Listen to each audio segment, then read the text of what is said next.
Forgive me, Dr. Jacobs. Are you an MD? A PhD. A PhD? Yes, sir. In psychology? No, sir. Theology? No. Social work? I have a PhD in English literature. I'm asking because on your show, people call in for advice, and you go by the name Dr. Jacobs on your show, and I didn't know if maybe your listeners were confused by that and assumed you had advanced training in psychology, theology, or healthcare. I don't believe they are confused, no, sir. Good. I like your show. I like how you call homosexuality an abomination. I don't say homosexuality is an abomination, Mr. President. The Bible does. Yes, it does. Leviticus. 18:22. Chapter and verse. I wanted to ask you a couple of questions while I had you here. I'm interested in selling my youngest daughter into slavery, as sanctioned in Exodus 21:7. She's a Georgetown sophomore, speaks fluent Italian, always cleared the table when it was her turn. What would a good price for her be?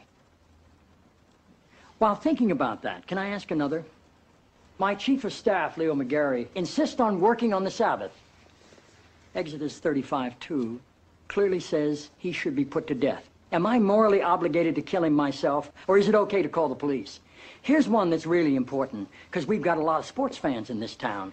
Touching the skin of a dead pig makes one unclean, Leviticus 11:7.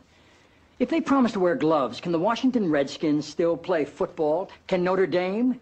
Can West Point? Does the whole town really have to be together to stone my brother John for planting different crops side by side? Can I burn my mother in a small family gathering for wearing garments made from two different threads? Think about those questions, would you? One last thing. While you may be mistaking this for your monthly meeting of the ignorant tight-ass club, in this building when the president stands, nobody sits.